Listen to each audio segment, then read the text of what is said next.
Gravando, então, boa noite mais uma vez para todos vocês. Nosso último encontro da semana. Não se esqueça que semana que vem, na quarta-feira, vai ter a aula magna. Então, vocês vão ter a palestra durante a quarta-feira. Então, semana que vem teremos aula só na quinta, tá? Só relembrando. E aí, eu coloquei um material um pouco mais longo. A gente não vai terminar com ele hoje, capaz. Então, se você depois quiser dar uma olhada nesse material, ele aborda, claro que de uma forma muito sucinta, que eu montei ele, toda a tutela provisória, desde a teoria geral até a tutela de evidência.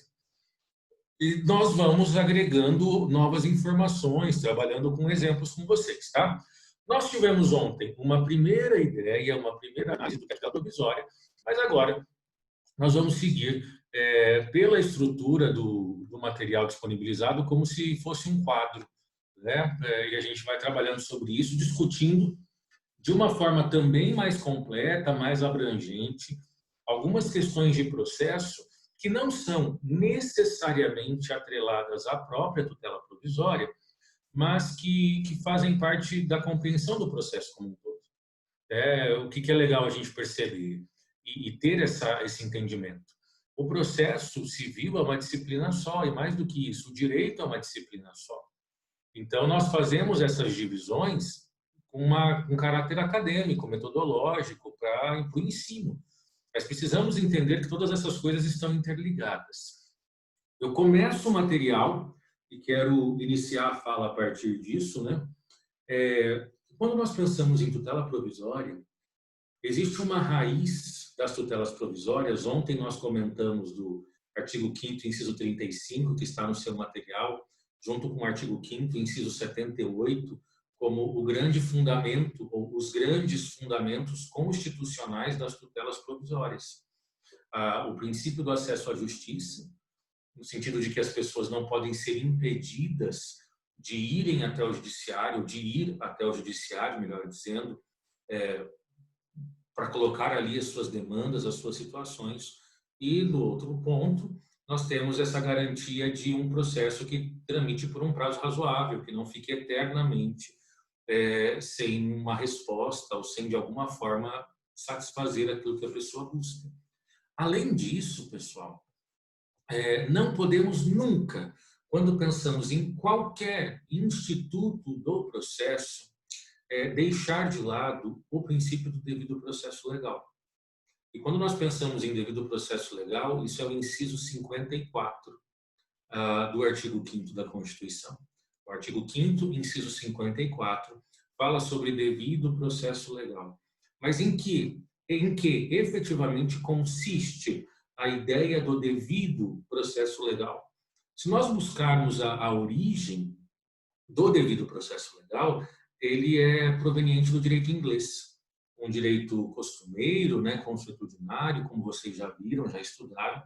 E no âmbito do direito inglês se criou um princípio chamado due process of law, que está aí escrito no seu material.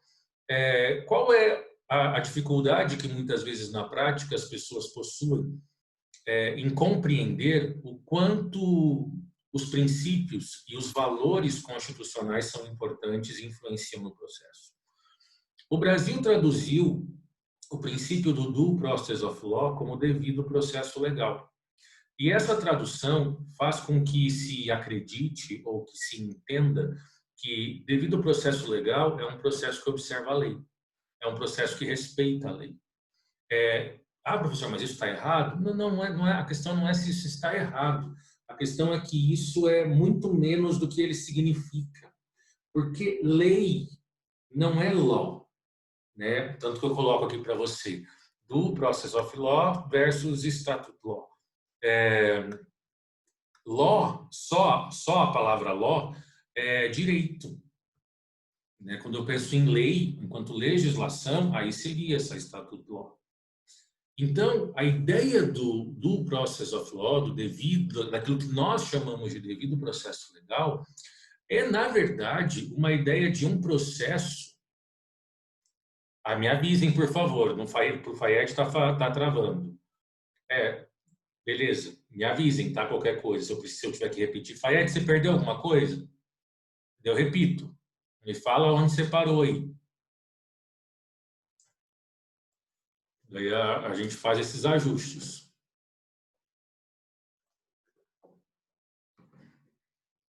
O Fayed não me respondeu, me deixou no vácuo. Eu acho que ele saiu para entrar de novo. Vamos lá, então vamos seguir. Então, essa ideia do due process of law é muito mais do que um processo que observa a lei. Na verdade, o processo ele é devido no sentido de ser adequado, de ser correto, quando ele respeita e observa o direito. E direito é mais do que lei. A lei é uma expressão do direito. Nós queremos, desejamos que a lei efetivamente reproduza aquilo que o direito diz, aquilo que o direito estabelece. Mas nós sabemos que isso não acontece sempre.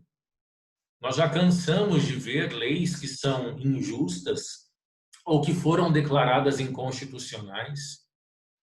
Então, vou te dar um exemplo que aconteceu agora essa semana aqui em Arapongas, por meio de uma portaria municipal que não deixa de ser um tipo de norma jurídica. Não é lei, mas é uma forma de norma jurídica. Então, até ontem tinha sido decretado não esqueci, lockdown, ia falar blackout.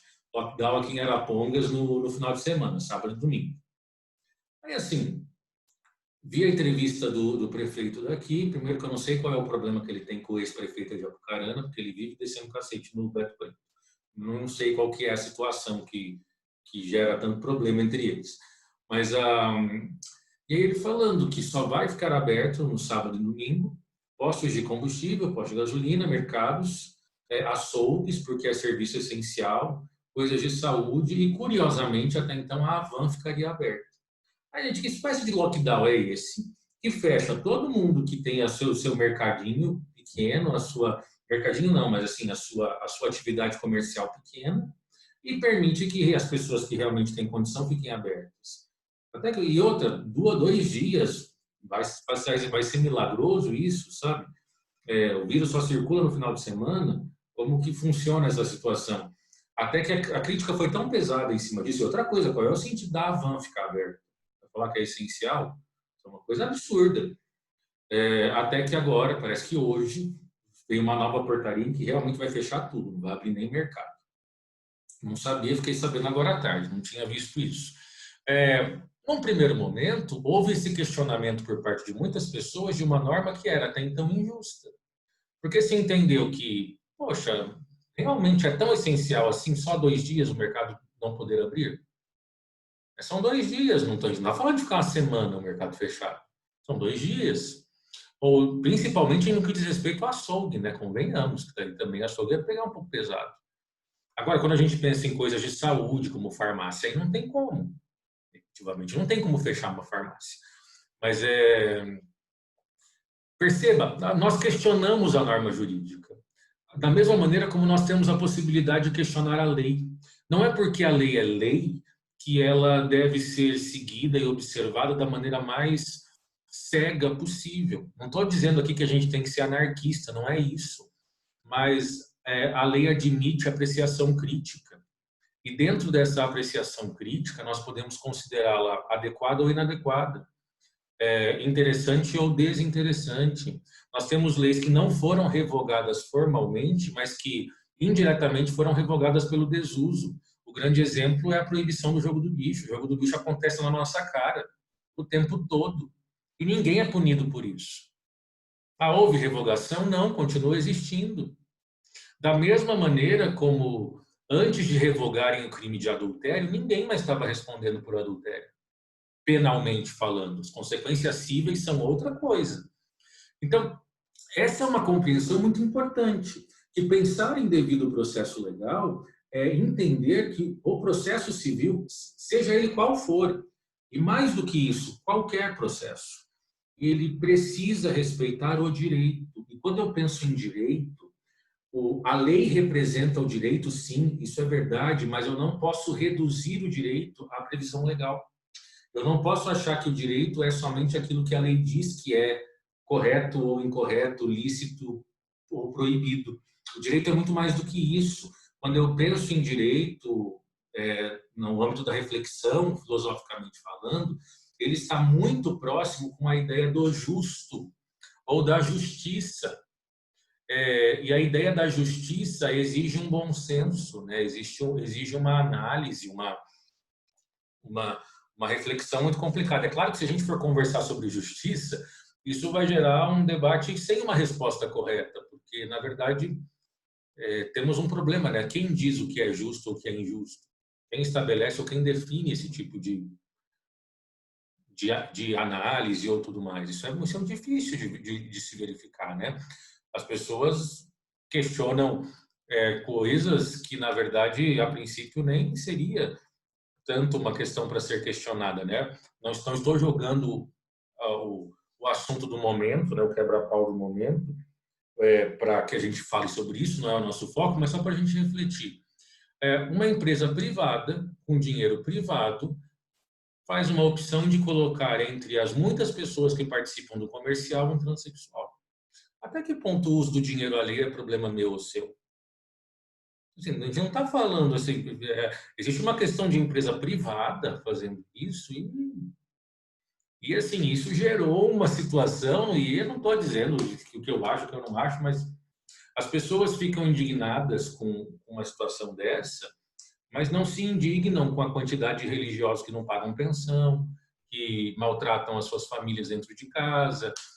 Daí eu preciso lembrar, acho que eu vi a Tiffany aqui, o grande exemplo daquela, a Tiffany está aqui, daquela senhora que a gente atendeu no NPJ, extremamente maltratada pelo seu marido e que não conseguia se divorciar por não ter coragem, pela vergonha no seu ambiente religioso. Mas um maltrato por parte do marido de não deixar ela comer. Ela era proibida de comer em casa. Então, assim, não apanhava, mas era extremamente ofendida verbalmente e havia limitação de comida. É uma situação terrível. Então, isso não gera grandes indignações, todo mundo sabe que isso acontece. Mas aí esse tipo de situação acaba gerando uma proporção imensa e tudo mais. Enfim, isso é uma discussão para muito tempo. Mas precisamos entender que o processo se submete à ideia do devido processo legal e que esse devido processo legal não limitado à ideia de que o processo deve observar cegamente a lei. O processo deve buscar a justiça. Nunca se esqueçam do artigo 1º do CPC, que o processo civil ele é organizado, estruturado, disciplinado pela Constituição. E naquilo que a Constituição não estabelecer de maneira precisa, aí sim nós vamos nos valer das previsões do próprio CPC. E na Constituição nós encontramos uma carga valorativa gigantesca, que precisa ser preservada, protegida e promovida por qualquer processo. Então isso é muito importante. É justamente por isso que nós temos decisões que contrariam a lei. E está tudo certo com isso. É justamente por isso que aquela mãe pôde importar remédio com base de maconha, com canabidiol. Pela lei isso é ilegal, mas pôde fazer isso. É justamente por isso que se equiparou uma licença paternidade como se maternidade fosse porque a mãe morreu no parto e o pai ficou sozinho com a criança, com o filho. E aí judicialmente se estendeu a licença paternidade ao prazo que a mãe ficaria com a criança. Legalmente falando, um absurdo. Mas dentro da perspectiva do direito, isso é perfeito. É exatamente assim. É assim que tem que ser. E é isso que a gente deve preservar e buscar promover cada vez mais. Bom, coloquei aqui para vocês, depois da fala do devido processo legal e do acesso à justiça, que nós conversamos ontem, a seguinte afirmação. Há situações concretas, né, existem situações concretas que a duração do processo e a espera gera prejuízos ou risco de prejuízos. O que eu quero dizer com isso, pessoal? Qual que é a ideia que eu quero que a gente reflita a partir dessa afirmação? Partindo também de uma conversa que nós tivemos ontem. As pessoas elas têm tempos diferentes, necessidades diferentes. E o processo precisa se adequar a esses tempos diferentes e também a essas necessidades diferentes. Isso é muito importante. Então, existem algumas situações que elas vão acontecer ou serão viabilizadas por meio do processo, mas eu não posso aguardar o processo terminar o processo ser concluído, se formar uma coisa julgada. Eu preciso criar um mecanismo para ter um acesso a algo ou produzir aquele resultado de uma forma um pouco mais rápida. E nós falamos ontem sobre alguns exemplos de urgências, em que a pessoa queria exemplos que foram colocados aqui, ação de alimentos, né? Não vou esperar a ação terminar para ter alimentos fixados, a questão de negativação, negativação de nome, né? Junto aos cadastros de maus pagadores, ou até mesmo protesto lavrado. Mas podemos pensar não só em questões de direito material, mas também em questões de direito processual, como, por exemplo, a produção de uma prova. Então, é perfeitamente possível que eu busque, durante um processo, algum tipo de provimento, de resposta do judiciário, em que a prova seja antecipada, por conta de alguma necessidade, por conta de uma precisão. Né? Você já sabe que o processo possui etapas, ele possui momentos, ele é todo dividido em fases. Né? É aquele conceito extremamente simples, mas muito didático, de que processo é ato jurídico complexo de formação sucessiva. E que isso significa? Processo é um conjunto de atos que acontecem sucessivamente. É a ideia básica de um processo. O processo não nasce e morre no mesmo dia, a não ser que a inicial seja indeferida logo de cara. Mas, normalmente, quando se entende que o processo vai tramitar de maneira válida, ele vai ter o tempo dele. E cada fase tem os seus acontecimentos, tem as situações que vão ser notadas, verificadas ali, enfim. E nós teremos o momento de produzir provas. Pode ser uma audiência de instrução, ou vai ser após o saneamento. Só que ingressei com a ação e eu preciso produzir essa prova agora. Eu não posso esperar a instrução, porque existe um risco da prova perecer, da prova deixar de existir. E o exemplo clássico que a doutrina traz é a única testemunha do fato que você está discutindo em juízo está internada em estado grave, com um risco de falecer a qualquer momento. Então, talvez, se eu for esperar a instrução, essa testemunha não vai existir mais. Eu preciso colher o depoimento dela agora. Não posso esperar. Tem um procedimento judicial para ser feito isso, diante de uma necessidade, diante de uma urgência. Aliás, esse tipo de produção de prova, para a gente entender essa questão do CPC como norma processual realmente mais importante e fonte para todas as demais. Essa antecipação, quando no processo penal se busca produzir antecipadamente uma prova, o pedido é feito utilizando-se o CPC e não utilizando o Código de Processo Penal, porque o CPC se aplica subsidiariamente a qualquer processo, ainda que seja um processo penal. Claro que quando o Código de Processo Penal for omisso em relação a uma ou outra previsão. Bom, então, quando a gente pensa em tutelas provisórias, nós estamos falando de provimentos imediatos, em que a pessoa não quer esperar ou não pode esperar todo o deslinde do processo, todo o andamento do processo para ter ali a apreciação do que ela está buscando. Quando a gente pensa em tutela provisória, o termo tutela provisória, ele engloba 3 modalidades. Aqui eu preciso fazer uma ressalva com os senhores. 3 modalidades previstas no CPC. Existe uma 4ª modalidade, reconhecida pela doutrina e jurisprudência, mas que o CPC não traz. Não existe essa 4ª modalidade em lugar nenhum do CPC. Eu vou te explicar o que é, tranquilo. Mas estamos conduzindo o nosso estudo à luz da previsão do CPC. Vimos que começa lá no 294. E durante essa nossa conversa, ao longo das aulas, eu vou falar para você marcar artigo. É interessante que você ou acompanhe as nossas aulas com o código, para você grifar, anotar, ou se você está fazendo anotações pelo computador, que você, às vezes, copie e colhe o artigo que eu vou comentar, enfim, para te ajudar na questão dos estudos. Bom, tutela provisória é um termo genérico onde se enquadram, pelo CPC, 3 categorias. Existem 3 categorias de tutelas provisórias. Bom, essas categorias, quais são?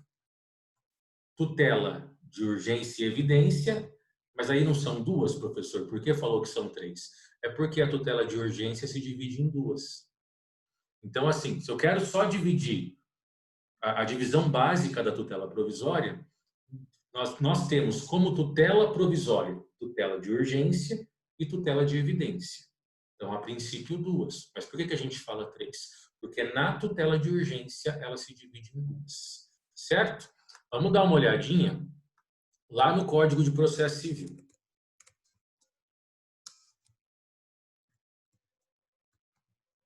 Código de Processo Civil, artigo 294.